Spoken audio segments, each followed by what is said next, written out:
naman to na bahog-bahog. Ito, may ang bahog ko.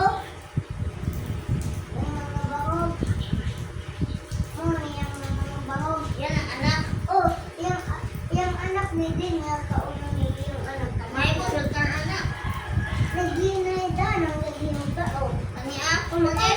Ako ni siya, may musikar. Kaunang na siya. Oh, nala. Nawa. Oh, kauna oh. Ayun. Ito man eh. Nay, hindi ni may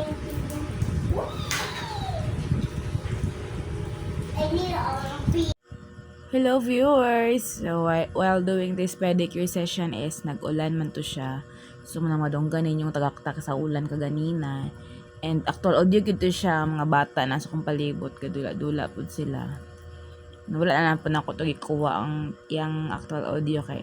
Siya naman po paminahon nga nag-ulan, di ba? Relaxing man ang ambience nga nag-ulan. So moto as is na lang to siya. By the way, last session ani ni client is December 13. So nibalik siya January 4. So yun ani gid akong favorite part sa akong pedicure kana magbunlot-bunlot na mo nang ganahan kay ko ato sa iya ha. Ganahan ko ana nga mga pulse nga magbunlot. Satisfying mo siya tanawon. Yung ani oh. So nani basta gani kanang cuticle removal na kana siya gakahuman na ang kahapit na ko gakahumanan na og dili gid na ako na siya malikayan nga ako siyang ginatouch mo sa rason nga kanang dili ko ga gloves kay ga-touch na ako ang skin kung ako mo siyang i-touch kay mura ka feel mo ko na ko nga naapa siya kanang kaliyo or naapay something sambol so mo to gina-remove na ko siya mana siya nga dili ko ga gloves.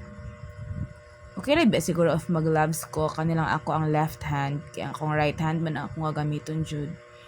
Kaya nag-try ko adtong niagi nga nag-wear ko og gloves sa dihang parte mang sambula.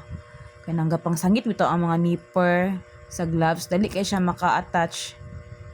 Dali kay siya mura siya ka magnet oy ambot basta kay sambol kay siya sa pamina mo tong wala na ako nag-use og gloves lagi. Ang medyo ko moangay.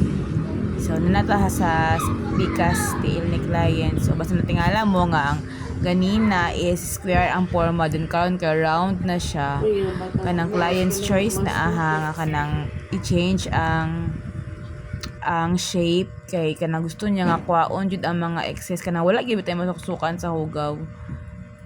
Same thing sa Pikas pod kanang ako po to siyang gitanggal wala na akong gipakita nga ako siyang gi-remove pero gi-remove na mo to siya kanang wala na jud masuksukan kay kasagara kay dili ganan si client gid kay mahugaw lagi so hasulan siya then murag sakit siyang panlantaw nga naaiga kasuksukan sa hugaw so mo to ang ginapa-remove niya. By the way, daghang salamat sa tanang viewers na ako nga ga-view gihapon sa akong videos, mas videos na akong gina-upload. Thank you kaayo.